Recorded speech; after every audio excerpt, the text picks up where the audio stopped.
Good afternoon, everyone. Welcome to the City of Martinsville. It's a great day here in the City of Martinsville, and once again, we have some special guests with us today. Of course, I want to welcome Governor Holcomb and Lieutenant Governor Suzanne Crouch. We have several elected officials with us as well. So on behalf of our City Council, our Board of Public Works, and the community leaders that we have here today, welcome to Martinsville. Once again, we're honored to have you.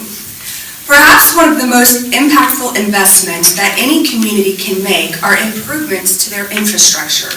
Often unseen by the public, these improvements are critical and they make all things work for a community to thrive.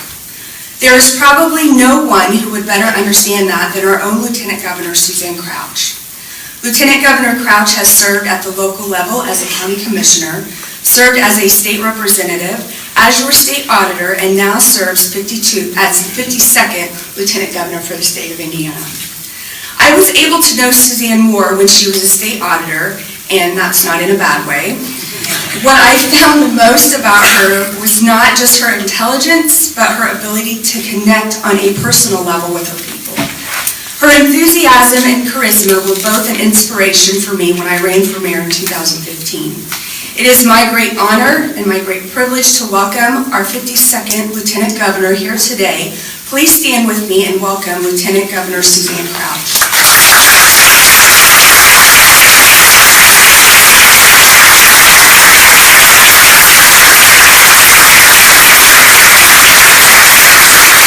How exciting it is to be here today. You know, as Lieutenant Governor, I make the round trip from my hometown, Evansville, to Indianapolis every single week. And I started making that trip in 2006 when I was a state representative, and then as state auditor, and now as Lieutenant Governor. So let me assure you, there is no one in this room today happier than me. And I can't wait for you to hear the governor's announcement.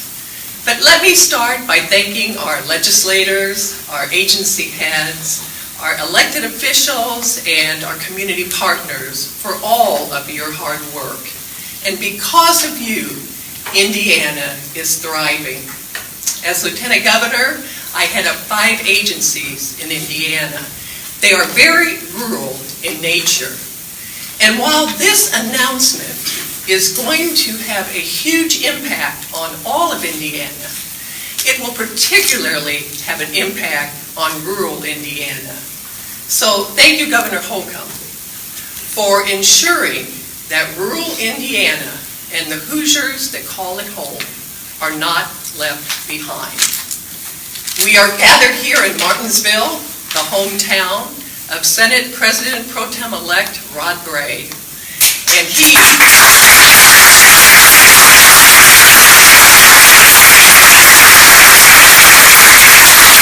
is going to be introducing my friend and our governor, Governor Holcomb. So please join me in welcoming Senator Rod Gray.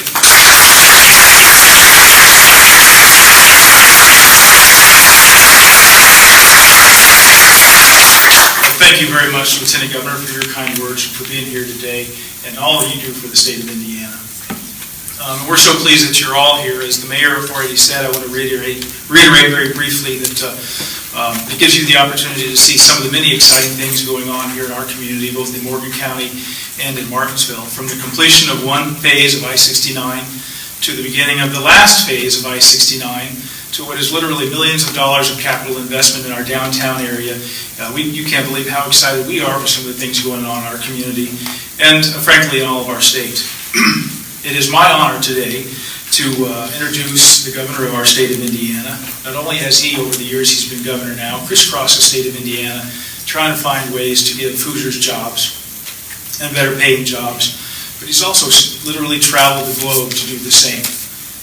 And traveled the globe to tell the world about all the amenities that Indiana has and the business climate that Indiana has, and that has happened from India to Japan to Eastern Europe.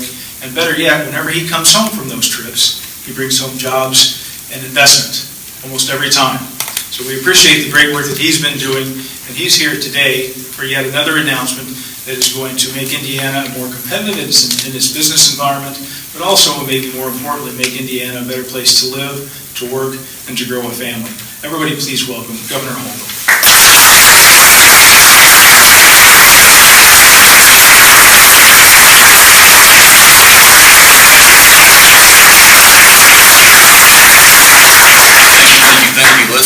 Let's just get right at it. It's a great afternoon in Indiana. Senator Bray, thank you. Good to be in your neck of the woods. I'm really looking forward to working with you as you take the reins from Senator Long, and I so appreciate already all the time we've been able to spend together as we prepare for the months ahead. Also, thank you, Mayor. It has been such a joy to watch your leadership in action. You have 5 building blocks. I have 5 pillars, but there's building blocks, one and the same thing. But it truly is inspiring to watch how you're strengthening your neighborhoods with that focus and the renaissance that's occurring downtown. It's really not just infectious, but again, inspiring. So congratulations on all the progress that you've been able to make by bringing people together. Also, a big thank you to James Tenenberger. Where is James? James, thank you for going way out of your way to accommodate the crowd today. This is James's first year anniversary today. He's been in Indiana. He's a Texan transplant. We like that. He's here to stay. Congratulations, and again, thanks for going out of your way to make us for accommodating our crew. And before I get into the meat of it all, I did want to, I just couldn't help but kind of channel, or try to channel Coach John Wooden. We're in Morgan County, Martinsville, and he had so many lessons to learn from and kind of secrets or not so secrets to success, and one of them that always creeps into the conversation when you talk about Coach Wooden is surrounding yourself with great teammates. And as you can see, I'm flanked by great teammates. But I did want to single out one in particular, Indiana's Department of Transportation's Commissioner Joe McGinnis. Joe, about a year ago, I instructed INDOT to take over the construction of Section 5, I-69. And at that time, we were 33% in terms of pavement work done on Section 5. Today, we're 97% done. So a lot of progress has been made quickly, and it's all the credit goes to you, Joe, and your team for getting us back on track. We are literally days away from Section 5 being completed, not weeks. Joe's like a Hoosier farmer. He wakes up every day and checks the weather for 3 or 4 times every day and every season, and that includes Indiana football season. So thank you. You made the right call in working with our community leaders, pausing some construction to make sure those lanes were open and safe, and it was the right call. I appreciate your leadership. There's going to be no rest for Joe McGinnis or anyone standing up here as we complete Section 5. That's just symbolic of what is yet to come. Joe's to-do list, as you will see and hear more about here shortly, is about to get a lot longer. And it's for that very reason that the Lieutenant Governor and I will be crisscrossing or barnstorming, canvassing the state of Indiana over the coming months. Today, we will talk specifically about the infrastructure pillar. It should be no surprise to anyone that we will be focused on our same 5 pillars going into the 2019 administrative and legislative session and our agenda that corresponds with that. But today, again, we'll turn our sole attention to our infrastructure pillar. And as we announce our Next Level Connections program, which is going to better connect us as Hoosiers to one another. It's going to better connect us to the great outdoors. It's going to better connect us to world markets and destinations like never before. And we're going to do that through investing in rural broadband, investing in hiking and biking trails, investing in roads and bridges, and investing in more nonstop flights. And we'll keep the pedal to the metal on 3 other big transformational regional programs that we've been making a lot of progress on over the last few years. So let me get right at what Next Level Connections is all about. First, we're going to bridge Indiana's digital divide in our rural communities. Just last week, you may have seen, many of you did because you forwarded it to me, Purdue University released a study that talked about the 93,000 Hoosiers that were living in internet darkness. It also talked about a $12 billion economic impact to the state of Indiana, meaning, over the next 20 years, meaning if folks remained in that dark, that revenue would be lost, that $12 billion. If they were ushered into the light, that would mean gained revenue, $12 billion. And so we have our marching orders, and as much work that has been done throughout the state of Indiana, and a lot of work has been done by our providers throughout the state of Indiana in the last just decade. There obviously is more work to be done, and we'll do it together. So today we'll announce that the state will be investing $100 million to make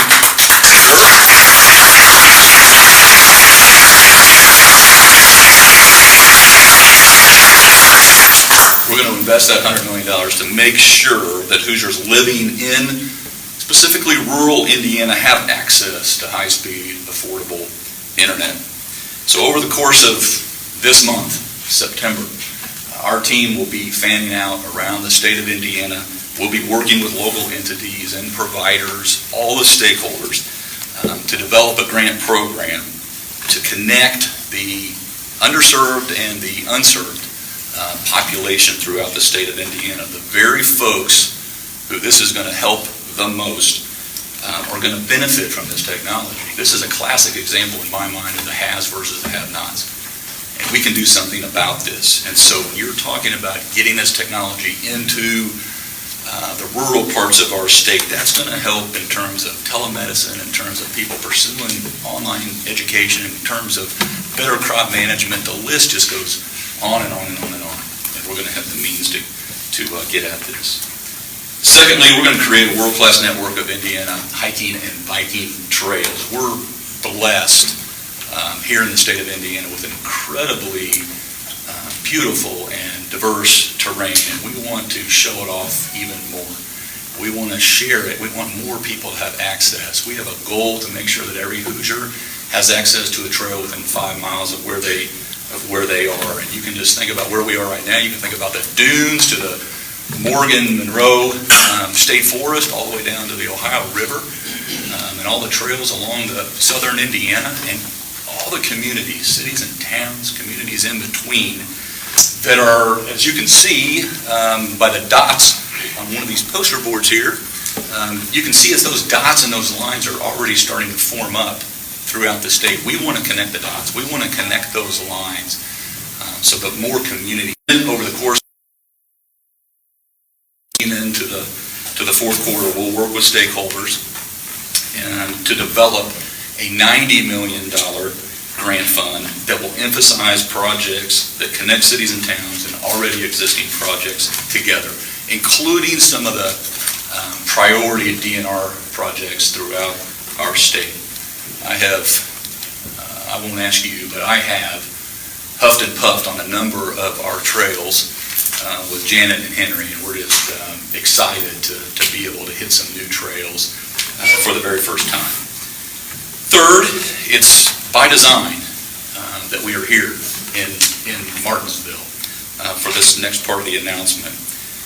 We are literally a jump shot, a Victor Oladipo jump shot away from I-69, I guess you could say. We're going to invest $600 million to accelerate the completion of Section 6 for I-69. That means we'll have it completed in 2024, not 2027.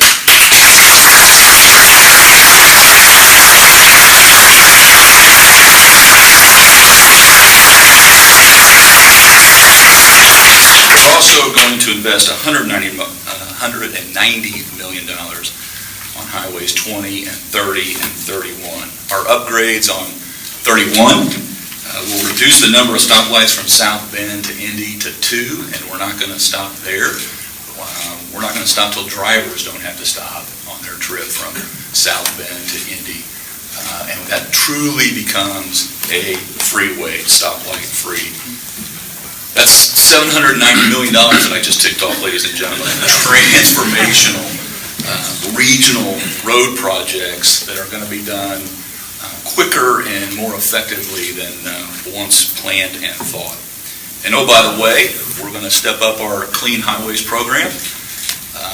We want our roads to be as nice and as clean as our trails. We want to be able to show off the state of Indiana no matter who you are and where you're at. And so we're going to more than be doubling our trash pickup and our cuttings statewide to make sure that we can show them off. Fourth, we know that you can't move and ship cargo on the ground alone. And so having this #1 ranked airport in North America for the last 6 years, our goal is to seek to further leverage the Indianapolis International Airport and make it truly into a Midwest hub for more nonstop international flights throughout Europe and Asia, more in North America and beyond when the numbers work. So we'll set aside $20 million to do so, and we'll send a powerful, clear message to the carriers, to the corporate community, to travelers and tourists, that Indiana has both the means and the will to directly connect with those markets around the world, just like we did in May when we announced that first transatlantic flight to Paris on Delta. Speed and ease to market are critically important to everyone, and it's especially so for the state of Indiana, where we're known for excelling at making and creating and shipping, growing our products and shipping them all over the world. So we've long been known as the Crossroads of America. I got in my mind that we're going to be known as the Crossroads to the world with this next level connections investment. And fifth, as I mentioned or alluded to earlier, we're going to continue to pursue projects that we've been bird dogging now for the last few years, and I'm specifically referring to adding a fourth port down in southeastern Indiana in Lawrenceburg, and also the Westlake expansion project and the double tracking of the South Shore line up in Lake County, up in northwest Indiana. All of these projects will help us prove that the grass truly is greener on this side of the Indiana border. And they're all of them, in total, when you put them all together, they're all about one Indiana, right down to our smallest town, and how we connect with one another, and how we conduct our commerce via all modes of transportation. Next level connections is how we will grow globally. It is how we will grow globally. It is just as important to use I-69 as an example to connecting those three countries as it is for Davies County, or Morgan County, or IU, or Evansville, or Crane. Just as important worldwide as it is for us here at home. Now, for those of you keeping score, you might be saying, well, Governor, this all sounds good, but how are you going to pay for it? And that's a fair question. And I'm just thrilled to announce that we came to an agreement with the Indiana Toll Road Concession Company that will allow them to raise tolls on 3, 4, and 5 axle vehicles in exchange for the $1 billion that I just ticked off, paid to the state in 3 installments, next month, next year, and the year after. Again, that's on 3, 4, and 5 axles, not passenger cars. Keep in mind that our tolling structure here in the state of Indiana is well below market rate and will remain so even after this increase. But making this adjustment puts us more in line with our neighbors and allows us to make this an unprecedented investment to improve the quality of place and quality of life all over the state of Indiana. And in addition to this $1 billion next level program, the Indiana Toll Road Concession Company will make another, on top of that, another $50 million investment in upgrades and improvements along the toll road. That means by year 2025, they will invested more than $500 million in toll road upgrades here in our state along those 7 toll road counties in terms of improving safety, adding technology, adding more overnight parking, and communication enhancements from border to border, again, along those 7 counties. Now, let me just say that using this money is only possible, I think, for 2 reasons. One, we already have in place a long-term infrastructure sustainable program, thanks to Peggy and Rod and Senator Long, Speaker Bosma, Representative Soliday, all the legislators that supported that long-term infrastructure investment. That really has gotten us to this day to where we can look out across the landscape and say, how do we take the whole state to the next level? And secondly, and it should be lost on no one, I was here, had less gray hair at the time, but I was here when one of my predecessors, Mitch Daniels, negotiated the original toll road lease.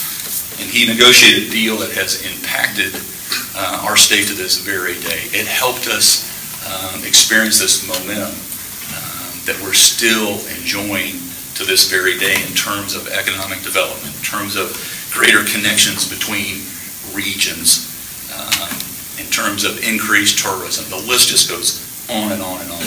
That momentum started with that original, are the days in Indiana where we kicked the can down the road. Now we're literally building the roads ahead of schedule and under budget. And today, once again, just proves that. We're all becoming, and I mean us individually, us as states, ever more reliant on all modes of modern transportation in our daily lives, from truckers moving their goods along our highways to Hoosiers driving to the mall or to the store or shopping online. It really is an all-the-above investment. Having a globally connected Indiana, and I mean every corner of Indiana, is essential to taking our state to the next level. And that's why today is just so darn exciting, because that's exactly what we're going to do together. Thank you all for being here today, and thank you for being here in the future. We got a lot of work to do together, and I know I've just given you kind of a thumbnail sketch or an overview. I know a number of us would be happy to take questions. Rachel, where would you like us? Happy to take any questions over here to the side. Thank you all. We're counting on you.